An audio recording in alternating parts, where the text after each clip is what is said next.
द्रौपदी को नर्क और अधर्मी दुर्योधन को स्वर्ग क्यों प्राप्त हुआ।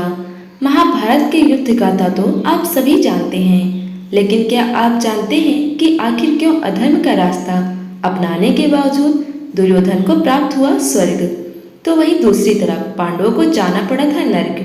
आइए हम आपको बताते हैं इस तथ्य के पीछे छिपी कहानी को। ऐसा माना जाता है कि यदुवंशियों की मौत की खबर से पांडवों को काफी दुख हुआ, जिसके बाद पांडवों ने द्रौपदी के साथ अपना राजपाट सब अपने उत्तराधिकारी को सौंपकर स्वर्गलोक की ओर चल पड़े। स्वर्ग जाने के क्रम में बीच रास्ते में ही भीम, अर्जुन, नकुल, सहदेव समेत द्रौपदी की मृत्यु हो जाती है। युधिष्ठिर अकेले रह जाते हैं। युधिष्ठिर और एक कुत्ता स्वर्ग के मार्ग पर चलते रहते हैं।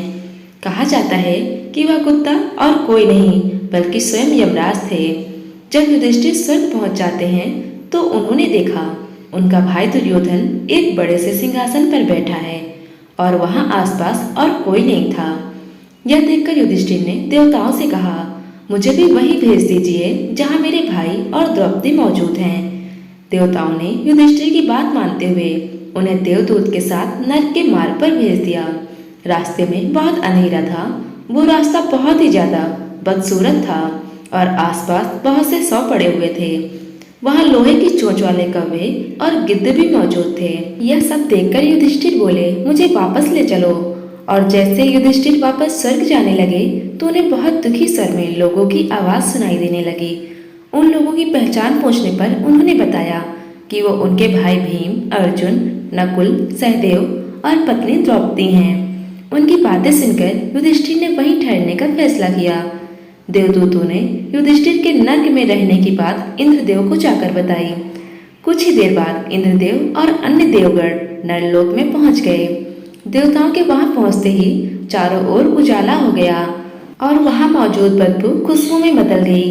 देवताओं ने युधिष्ठिर को बताया कि तुमने छल करके द्रोणाचार्य को उनके बेटे अश्वत्थामा की मृत्यु की झूठी खबर दी, जिससे उनका युद्ध में मन हट गया और उनको मृत्यु प्राप्त हुई। इसी तरह तुमने छल से यहाँ बुलाया गया था। अब तुम मेरे साथ स्वर्ग चलो, तुम्हारे बाकी भाई और द्रौपदी वही हैं। स्वर्ग पहुंचने के बाद भीम ने युधिष्ठिर से पूछा, अधर्मी दुर्योधन ने तो इतने पाप किए, उसके बावजूद उसे स्वर्ग में स्थान क्यों मिला?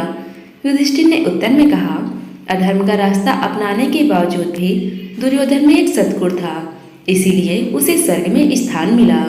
दुर्योधन ने आगे कहा, दुर्योधन का एक ही लक्ष्य था और उसने जो भी कर्म किए वो अपने लक्ष्य को प्राप्त करने के लिए किए थे।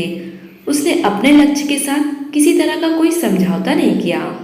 दुर्योधन को बचपन से ही अच्छे संस्कार नहीं मिल पाए थे, जिस कारण वो सही मार्ग पर नहीं चल पाया, लेकिन फिर भी उसने अपने लक्ष्य के लिए जो सही लगा वो सब प्रयास किए और यही उसका सबसे बड़ा सद्गुण था, जिसके कारण उसे स्वर्ग में स्थान प्राप्त हुआ। द्रौपदी के नर्क में जाने का यह कारण था कि द्रौपदी पांचों पांडवों में से अर्जुन से ज्यादा प्रेम करती थी। इसी भेदभाव के कारण उन्हें नर्क जाना पड़ा। वही सहदेव को नर्क में इसलिए जाना पड़ा क्योंकि उसे इस बात का घमंड था कि वो सबसे ज्यादा बुद्धिमान है। इसी घमंड के कारण उसे नर्क में जाना पड़ा था। इसके अलावा नकुल को नर्क में इसलिए जाना पड़ा था क्योंकि नकुल को घमंड था कि वो सबसे सुंदर है।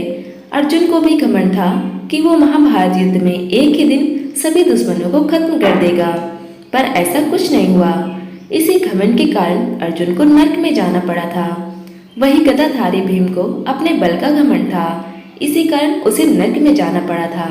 इस तरह सभी पांडवों को अपने कर्म के अनुसार नर्क में जाना पड़ा था। दोस्तों, उम्मीद करते हैं आज की वीडियो आपको पसंद आई होगी। अगर पसंद आई हो तो वीडियो को लाइक करें, चैनल पर नए हो तो चैनल को सब्सक्राइब कर लें। धन्यवाद दोस्तों।